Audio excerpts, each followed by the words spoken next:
kematian bukanlah berkait dengan kesakitan. Sekiranya kita tidak sakit sekalipun, kematian pasti akan datang kepada kita. Kematian tidak punya kaitan dengan umur dan usia. Walau kita muda sekalipun, bila sampai waktu kematian kita pasti akan mati. Kematian tidak akan mengenali siapa pun kita, sama ada kita raja atau rakyat jelata. Bila sampai waktunya, maka datanglah ajal dan juga waktu kematian kita. Maka seluruh manusia mesti menjadikan kematian ini sebagai peringatan yang berterusan. Kerana itu Rasulullah menyatakan, akthiru min zikri hazimil ladzat. Banyakkan mengingati hari yang mana segala kelazatan dunia akan hilang. Tuan-tuan, waktu kita sakit sahaja, apakah masih ada kelazatan makanan? Waktu kita sakit sahaja, apakah ada kelazatan memandang pada harta benda? Waktu kita sakit sahaja, apakah ada kelazatan melihat kaum keluarga dan rakan taulan sekeliling kita? Tidak ada. Bagaimana hari kematian kita? Waktu itu barulah manusia mengetahui yang akan mengembirakannya ialah amal solehnya. Yang akan menyenangkannya ialah amal ketaatannya. Yang akan menemaninya segala ketaatannya pada Allah. Kerana itu kata Hatim Al-Asam, aku melihat manusia. Setiap manusia ada perkara yang dia sayanginya. Dan ada yang menyayanginya. Ada yang sayang ketika mana sakit dijenguk dan diziarahinya. Ada yang menyayanginya ketika mana dia mati akan hantar ke kuburannya. Tapi aku tidak melihat satu pun yang menyayanginya sanggup masuk dalam kubur bersamanya.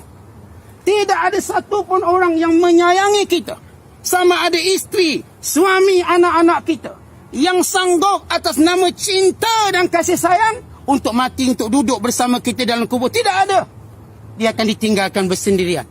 Kata Hatim, aku perhatikan yang menyayangi aku ialah amal soleh yang telah aku lakukan. Kerana itu aku menyibukkan diriku dengan amal soleh. Amal soleh sebaik-baik bekalan orang-orang yang beriman. Wa tazawwadu fa inna khairaz zadi taqwa. Carilah bekal. Sebaik-baik bekal itu taqwa, yakni kemuncak kepada amal soleh. Kalau sekiranya kita cuma mencari bekal harta, maka lihat lubang sebesar ini tidak mampu memuatkan harta kita. Kalau sekiranya matlamat kita hidup di dunia bagi meramaikan kawan-kawan dan kenalan, lihatlah kubur ini hanya muat untuk seorang. Kalau sekiranya kita hidup di sini bagi mencari pangkat dan kedudukan, lihatlah pangkat dan kedudukan tidak lagi disebut di sini. Semuanya disebut almarhum. Semuanya disebut Allah yarham. Tidak disebut lagi pangkat. Tiada lagi kebanggaan pada pangkat. Kebanggaan hanya kepada amal soleh. Kerana itu inilah peringatan dari Allah. Peluang untuk kita menggandakan amal soleh. Untuk kita memperbanyakkan taubat kita kepada Allah. Setiap manusia berdosa. Setiap manusia buat kesilapan. Dan orang yang paling beruntung yang mengakhiri kehidupannya dengan taubat. Yang mengakhiri kehidupannya dengan ketaatan kepada Allah Subhanahu Wa Taala. Moga-moga saudara kita Tuan Haji Zulkifli bin Husain ini di kalangan orang-orang yang membawa amal-amal yang soleh. Kami mengenalinya sebagai seorang soleh. Kami mengenalinya sebagai seorang yang baik hati. Sebagai seorang yang dermawan. Seorang cintakan kebaikan. Seorang yang cintakan ilmu pengetahuan. Seorang suka kepada solat berjemaah. Dan seorang suka melakukan segala ketaatan yang terhidang di hadapannya. Saya mengenali beliau sebagai murid yang baik. Sebagai murid yang soleh. Murid yang sentiasa iltizam dengan madrasah ilmu. Beliau datang belajar dengan saya, istiqamah belajar dan sentiasa bertanya dan amat suka bertanya tentang kematian dan neraka. Saya menyaksikan bahawa itulah soalan yang selalu ditanya kepada saya. Dan dia pernah berkata kepada saya, Ustaz, kalau sekiranya Ustaz tak jumpa saya dalam syurga, Ustaz cari saya. Ini suatu perkara yang menakutkan saya. Kerana tidak ada orang yang mampu menjamin dirinya masuk syurga. Tetapi ketakutan seseorang kepada neraka, kecintaan seseorang kepada syurga, sehingga mereka sentiasa berpesan, wahai saudaraku, kalau kamu tidak jumpa aku di syurga, carilah aku. Kalau sekiranya kamu mendapati aku berada dalam kesusahan, carilah aku. Tuan-tuan, kita semua tahu bahawa kita tidak tahu kedudukan kita. Namun kita melaksanakan apa yang terdaya dan terupaya untuk kita melakukan amal soleh. Dan beliau telah melakukan segala yang beliau mampu. Melakukan amal soleh, ketaatan. dan istrinya menjadi saksi atas kebaikannya. Anak-anaknya menjadi saksi atas kebaikannya. Rakan-rakannya menjadi saksi atas kebaikannya. Rakan-rakan sekuliah menjadi saksi atas kebaikannya. Moga-moga penyaksian kita ini diterima oleh Allah. Moga-moga penyaksian kita ini diterima oleh Allah. Dan Allah menempatkan dia dalam syurga. Allah memilih dia di kalangan para kekasihnya. Dan dia menjadi sebab kepada syafaat kepada kita semua pada hari kiamat kelak. Moga-moga Allah Ta'ala menerima beliau, menerima segala amalan beliau, menerima segala ketaatan beliau, memberikan kesabaran kepada anaknya, kepada isterinya, kepada keluarganya, memberi kesabaran kepada sahabat-sahabat yang melindunginya. Semoga Allah Ta'ala menjadikan dia di kalangan para kekasihnya yang akan ditempatkan di tempat nikmat yang abadi, insya-Allah Ta'ala. Amin. Wassalamualaikum warahmatullahi wabarakatuh. Bismillahirrahmanirrahim. Alhamdulillah Rabbil Alamin. Wassalatu wassalamu ala Rasulil Amin. Amin. وعلى آله وصحبه أجمعين. اللهم اغفر له وارحمه وعافه واعف عنه وأكرم نزله ووسع مدخله واغسله بالماء والثلج والبرد ونقه من الخطايا كما ينقى الثوب الأبيض من الدنس وأبدله دارا خيرا من داره وأهلا خيرا من أهله وزوجا خيرا من زوجه وأدخله الجنة وأعيذه من عذاب القبر وفتنته ومن عذاب النار.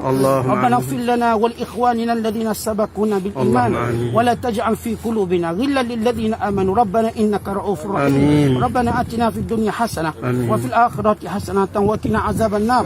صلى الله على محمد وعلى آله وصحبه وسلم. الحمد لله رب العالمين.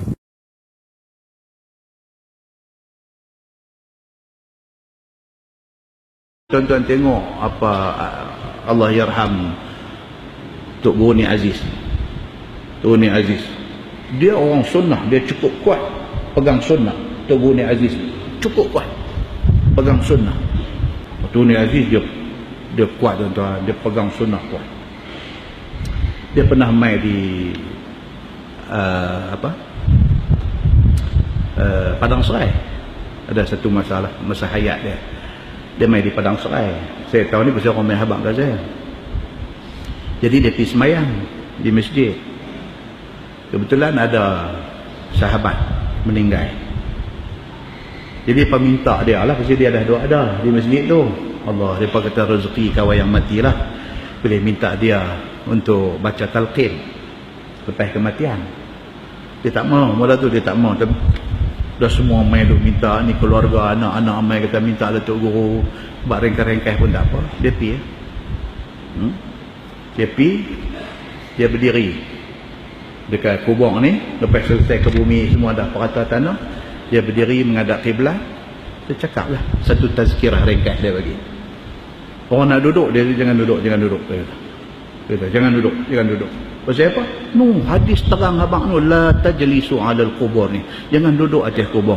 Hampa duduk atas bara api sampai terbakar baju sampai ke kulit, lebih baik pada hampa duduk atas kubur. Hadis sahih. Syarah Imam Nawawi syarah di dalam syarah Sahih Muslim. Cerita ni al-julus ni, apa makna al-julus? Al-julus bermakna al-qu'ud. Imam Nawawi kata ai bi mubasyaratil julus awil qu'ud. Duduk tu kira salah. Pasal apa? Pasal di bawah ada mayat. Kita dalam hadis lain dia kata la tu'zi sahib hadzal qabr. Jangan kamu sakiti penghuni mayat ini, penghuni kubur ini. Kita duduk tu kita macam menyakiti dia, kata macam tu. Jadi Imam Nawawi dia ambil benda ni, dia buat dalam syarah Sahih Muslim. Kecuali kubur baru yang tak ada tanam siapa lagi, tak ada mayat di bawah, duduklah. Tapi kalau kubur kita mana tuan-tuan, tiap-tiap jengkai ada mayat bawah, maksimum pakai. So elakkan benda ni. So Tok Bruni Aziz dia bila daripada minta sangat, dia pun macam Nabi tadilah kita baca hadis tadi, orang nak mati pergi cari Nabi apa semua, Nabi pergi doa, dia pun pergilah. Dia sibuk, dia Menteri Besar Kelantan, dia kerja banyak, program dia sekali turun mai panjang, macam-macam benda dia nak pergi buat. Dah minta dia pergi buat, dia pergi berdiri macam tu. Orang nak duduk, dia tak, jangan pergi duduk. Dia pesan jangan ni. Kemudian dia bagi satu tazkirah ringkas, dia jalan. Jadi ada orang Padang Serai ni sudah mai kat saya lepas tu. Pemain kat saya, dia berkata, Ustaz, Datuk Guru hari tu buat macam Ustaz buat. Macam Ustaz buat. Pasal saya, Allah yarham abang ipar saya meninggal, saya pun tak maulah sebenarnya ni saya lagi jadi ramai dalam kampung ni, bukan semua orang faham. Ayah saya kata, hang jadi imam dan hang buat kat kubur saya. Saya kata tak mau ya, bagi mereka buat. Allah yarham ayah saya. Dia kata tak hang buat. Saya kata saya masalah ya, saya baca bab ni, saya baca cerita pasal Kitabul Janaiz, bab jenazah, dan saya dah sampai dah tajuk tu, saya dah habang dalam masjid benda ni tak boleh semua. Tentu saya nak pergi duduk bersila tadi, saya tak gamak nak buat. Saya kata benda tu, Allah yarham ayah saya. Dia kata kalau hang yakin dengan apa yang ilmu hang ni, hang buat macam tu lah, duk kira abang orang. Ni orang ni pun jangan dengan dia. Kalau hang yakin dengan apa yang saya kata, bukan masalah yakin ya, masalah ni memang macam tu. Cuma kita lah, masyarakat kita ni lah boleh. Hang buat tu bang, tak apa. So saya buat. Bila buat jadi rayonah lah. Kerana buat lagu tu, dia kata Ustaz Samsuri Wahabi, dia kata orang lah ni duk kira bawa nak cok teh dia. Yang saya buat tu yang Nabi suruh, cuma berbeza dengan orang duk buat ramai-ramai. Buat teh dia kenalah tu ni. Saya kata Masya Allah, kerana ni aja hampa nak panggil satu. Okey, bila arwah bapa saya meninggal pun saya buat macam tu, bila arwah mak saya pun saya buat macam tu. That's it. Kan? Jadi pasal apa? Turun ni Aziz pun main-main di padang saya tu, dia buat lagu tu. Jadi depa main. Betul. Turun ni Aziz buat macam ustaz buat, dia kata. Saya kata alhamdulillah, dia kata. Bodoh. Oh saya buat kira tak boleh pakai lagi. Bila dia buat baru dia kata boleh terima. Ya Allah, dia kata masyarakat kan. Bila dia buat baru dia boleh terima. Saya buat, saya Wahabi. Turun ni Aziz buat, tak, dia tak Wahabi, dia turun. Jadi okey, tak apalah, betul reda lah sikit. Dia taklah balon saya kuat sangat. Muslimin dan muslimat yang dirahmati Allah sekalian, sajalah yang ni saya selingan masuk ke tepi kan. Dan yang ni pun esok bila Zoom kuliah masuk je, adalah dia panti oleh balik. Panti oleh tuan-tuan boleh baca masa tu. Dia kata confirm lah, hang tengok dah betul ya. Macam itulah orang kita, dia tidak pernah bersedia untuk nak buka telinga dengar betul-betul apa yang Imam Nawawi kata. Imam Nawawi ni apa tuan-tuan? Dia adalah imam besar dia dalam mazhab Syafi'i.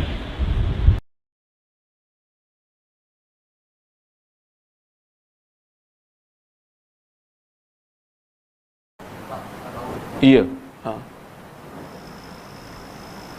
Okey. Talqin. Adakah dia sabit? Ulama beza pendapat. Talqin mayat selepas daripada tanam. Talqin mayat, talqin orang yang nazak la ilaha illallah, yang tu tak ada khilaf. Memang sunnah. Bila dia nazak, kita ajar dia la ilaha illallah tu sunnah. Tapi talqin selepas mengkuburkan mayat, ulama berbeza pendapat. Mazhab Syafi'i dia kata sunnah, digalakkan berdasarkan hadis Buraidah.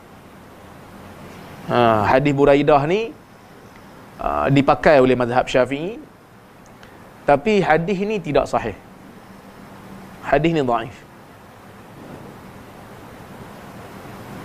Yang sabit daripada Nabi, lepas tanamkan mayat ni, bagilah sedikit ucapan untuk ingatkan orang yang ada sekeliling tu tentang kematian. Dan juga yang sabit daripada Nabi, lepas ditanam tu Nabi duduk di kawasan kepala mayat tu, dekat kubur tu, Nabi kata is'alu li akhikumut tasbit fa innahu al-an yus'al. Mintalah kepada Allah supaya sahabat kamu dalam kubur ini, saudara kamu dalam kubur ini ditetapkan jiwa, kerana sekarang dia ditanya. Tu ya yang sunnah, yang sahih. Ya. Macam doa macam tu lah kita doa. Kita doa. Doa sendiri ya. Ya Allah, berikan dia kekuatan jiwa untuk dia menjawab soalan. Itu pilihan saya lah. Tapi tuan-tuan, benda ni khilaf di kalangan para ulama. Tuan-tuan pilih yang mana? Kalau saya pilih talqin mayat ataupun talqin lepas menanam ni tak ada lah bagi saya. Tapi kalau saya tengok ada orang talqin di atas kubur, kalau saya tengok orang talqin atas kubur, kan, saya taklah bantah sebab saya tahu dia mazhab Syafi'i lah. Cuma kalau orang tanya saya kata saya tak setuju lah. Tapi jangan bantah-bantah lah, jangan gaduh pula atas kubur tu. Dan kalau ada orang yang waris dia meninggal, dia pilih untuk tidak bertalqin. Dia pilih tak nak talqin. Dia ikut mazhab lain. Mazhab yang kata hadis ni dhaif. Tuan-tuan jangan pula pergi petikai kat dia. Tu waris dia. Itu dia wali kepada orang yang mati tu. So pilihan dia lah. Jangan bergaduh. Jangan bergaduh. Kita ni nampak pelik sikit bergaduh. Kan? Nampak pelik sikit je bergaduh, jangan gaduh. Kalau orang tak talqin, maksudnya dia tak ikut mazhab Syafi'i dalam masalah tu. Kalau orang tu talqin, yang pegang tak talqin, jangan duk pergi bantah. Cuma bagi tahulah, kalau saya tak. Kerana hadisnya dhaif. Okey? So jangan bergaduh, relax. Apakah hukum baca talqin ketika menguburkan jenazah? Ini ada macam kawan kita baca tadi.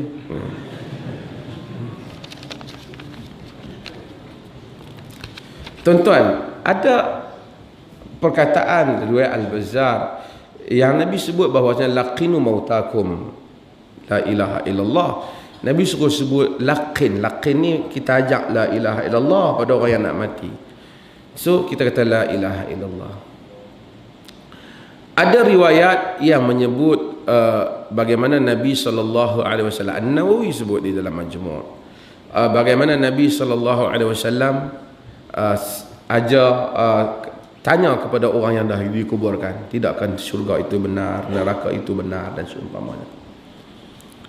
Dan cuma riwayat tu dia kata bahawasanya malaikat tak akan tanya lagi kepada orang yang telah ditalqin kepada dia. Riwayat ini dhaif, walaupun Al-Hafiz Ibn Hajar Al-Asqalani kata riwayat ini salih kerana boleh ada syahid yang lain. An-Nawawi sebut benda tu. An-Nawawi sebut kerana ada syahid yang lain. Syahidnya ialah hadis fa innahu al-an is'alu li akhikum tathbit fa innahu al-an yus'al. Kamu hendaklah minta supaya saudara kamu ini diperkukuhkan oleh Tuhan kerana dia sekarang disoal. Ahli hadis ada satu bab dia nama taqwiyatul hadis bisyawahid. Hadis itu dikukuhkan dengan bukti-bukti yang lain. Katakanlah teks ini lemah, hadis ini rawi dia lemah, tapi ada satu hadis lain yang kuat, makna dia sama dengan lemah ni. Jadi lemah ni boleh naik. Tapi hadis yang sahih yang Nabi kata saudara kamu sekarang sedang disoal, hendaklah kamu minta supaya Allah tasbitkan dia. Fa innahu al-an yus'al, kan? Is'alu li akhikum tasbit fa innahu al-an yus'al. Minta pada saudara kamu kekukuhan supaya kerana dia sekarang disoal. Hadis tu betul sahih, tapi dia nak menyokong hadis yang kata malaikat tak tanya kepada orang yang ditalqin ini, tak boleh nak sokong. Dia hanya boleh sokong satu benda, sokongnya adanya soal munkar nakir, tapi nak sokong detail tak boleh. So untuk menyatakan itu sebagai penguat, tidak nampak jalan. Apa benda yang dia kata? Kerana dia kata di situ malaikat munkar dan nakir apabila tengok orang yang telah diajar, apabila mereka tanya Tuhan kamu siapa, tentang Tuhan dan seumpamanya, orang yang diajari tak akan lagi ditanya oleh malaikat munkar dan nakir. Kalau kita terima hadis itu sahih, berarti orang Malaysia tak kena soal azab kubur. Betul tak? Tak kena. Sebab semuanya dah kena ajab. Dan ini tidak boleh kukuh. Saya bukan untuk kukuhkan hadis, dia tak boleh. Tapi kalau satu orang yang bagi tahu seperti mana disebut oleh Abu Umamah di Syam, syurga itu benar, neraka itu benar, tidak ada masalah lah.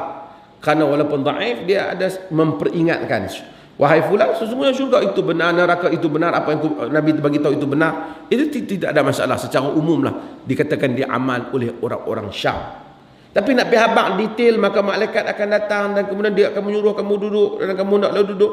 Dia akan bertanya kamu, naklah kamu menjawab dengan lidah yang fasih soalan yang pertama sekian-sekian.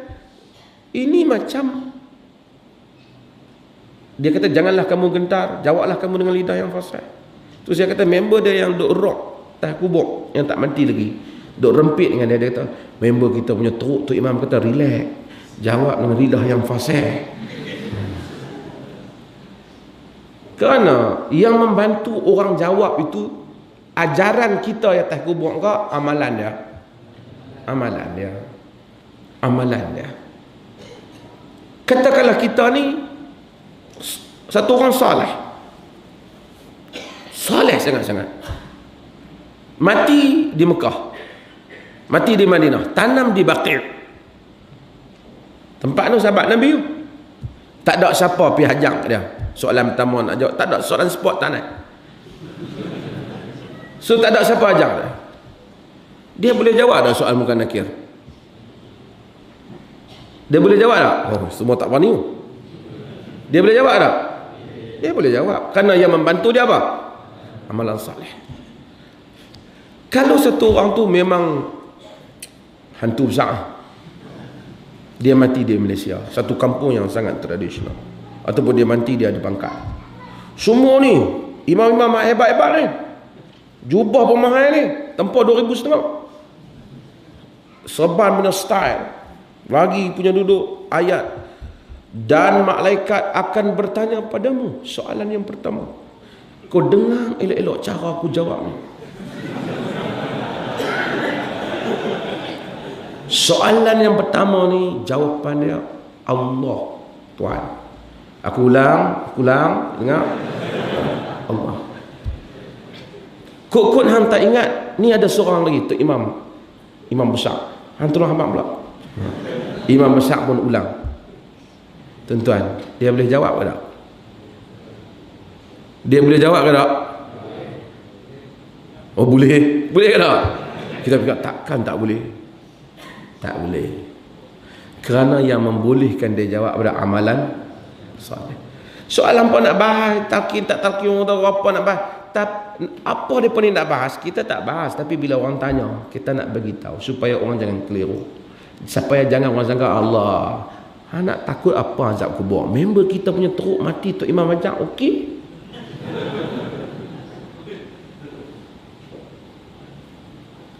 Akhirnya kita merendahkan benda ni. Kita merendahkan benda ni. So, para sahabat radhiyallahu anhum telah mati.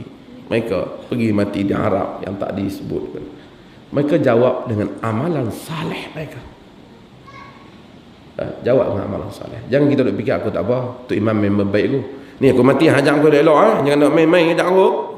Tak apa, mati specialnya. Aku tulis kertas nota pergi tak terbelakang kata. Agak keliru semasa kami ni hang boleh study tu. Tak boleh. Tak mungkin. Sebab tu kita jangan kelirukan orang. Saya bukan saya nak sebut izabah. Ini dah sebut ni memang masuk tajuk ni panas kan. Tapi Za'bah sebut satu benda yang betul untuk orang Melayu. Za'bah ni disanjung ni kemudian ni dia. Zaman dia hidup, buku dia diharamkan di Perak oleh Mufti Perak. Dululah, bukan yang lain.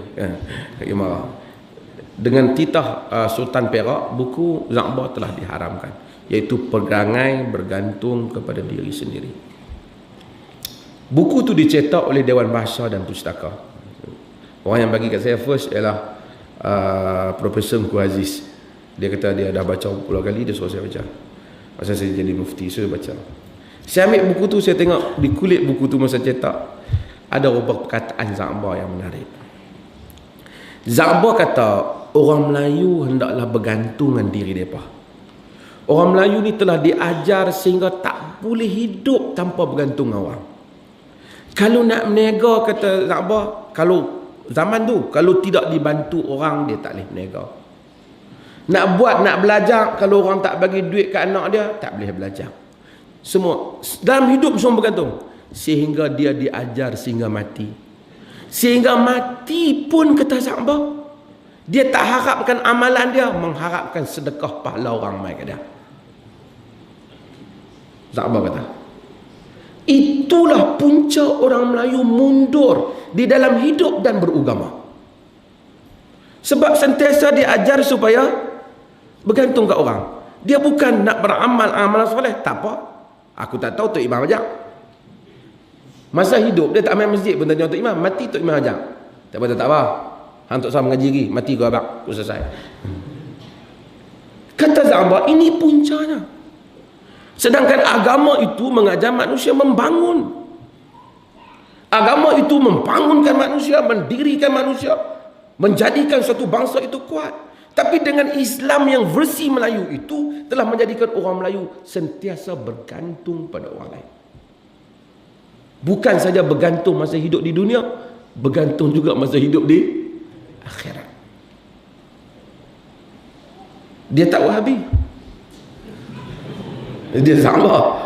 Kita bergantung dengan jasa dia mengajar, menulis dan pemendaraan dan tokoh besar Melayu. Dan benar apa yang sahabat sebut.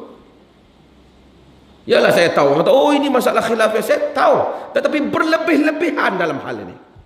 Pergi cari qaul yang sahabat kata pahala sampai, kita pun tahu. Tapi ulama yang sebut tentang pahala bacaan Quran sampai pada si mati itu, dia orang tak terbayang dalam kerangka yang orang upah, orang ambil untung, buat duit atas itu.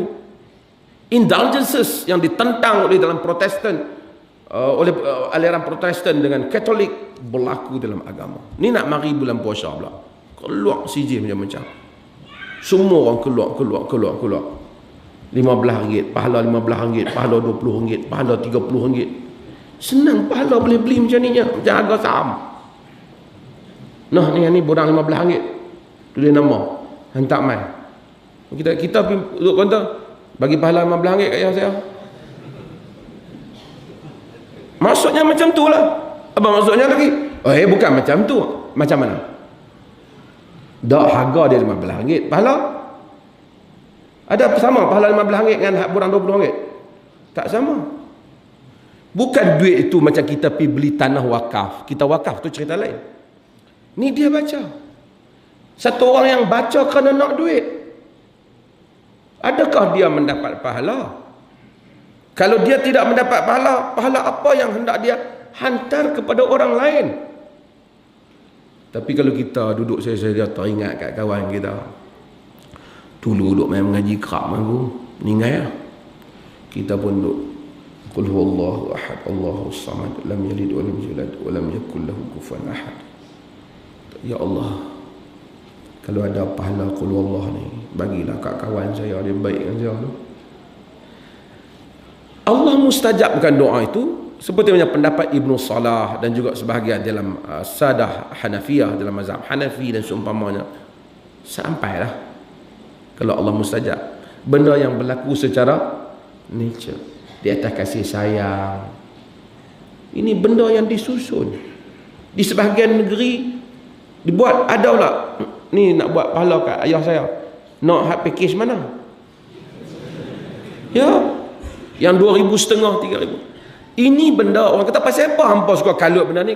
Tak kalut. Kami kalau nak buat pun boleh. Tetapi benda ini memberikan kesan negatif cara fikir agama kepada orang Islam. Sebab tu kerana yahmilu hadzal ilm min kulli khalafin udulu, kata Nabi, yanfuna anhu tahrif al-ghalin wa imtihal al-mubtilin wa ta'wil al-jahilin. Ilmu ini akan dibawa bagi setiap generasi udulnya, orang yang amanah terhadapnya, yang akan menafikan daripada ilmu ini tahrif al-ghalin, penyelewengan orang-orang yang melampau, wa imtihal al-mubtilin, tokoh tambah ahli-ahli batil, wa ta'wil al-jahilin, dan takwilan orang-orang jahil. So itu adalah peranan ahli ilmu. Mesti menghapuskan yang pertama ialah golongan yang melampau, nak agama melampau. Agama ni dia bukan suka hang lagi melampau lagi bagus. Agama tak mau. Tahriful ghalin, penyelewengan orang melampau, Tuhan tak mau. Sebab tu agama lawan khawarij. Orang-orang yang nak beribadat sampai tak mau tengok anak bini. Agama kenapa? Nak agama tapi melampau. Wantihal mubtilin, tokoh tambah orang yang ahli batil. Agama tak ajak dia tambah mai ke atas. Kita kena lawan. Satu lagi apa? Ta'wilu jahilin, jahil bodoh duk pi tafsir agama. Itu yang pelik-pelik bunyi tu, kan? Kan? Kadang-kadang orang kita tak tahu. Tengok tak tahu cerdik ke bodoh, cakap-cakap confirm bodoh. Siapa kerja ni? Yahmilu hadzal ilm min kulli khalafin uduluh. Ilmu ini akan dibawa oleh golongan ini. Mudah-mudahan Allah selamatkan kita.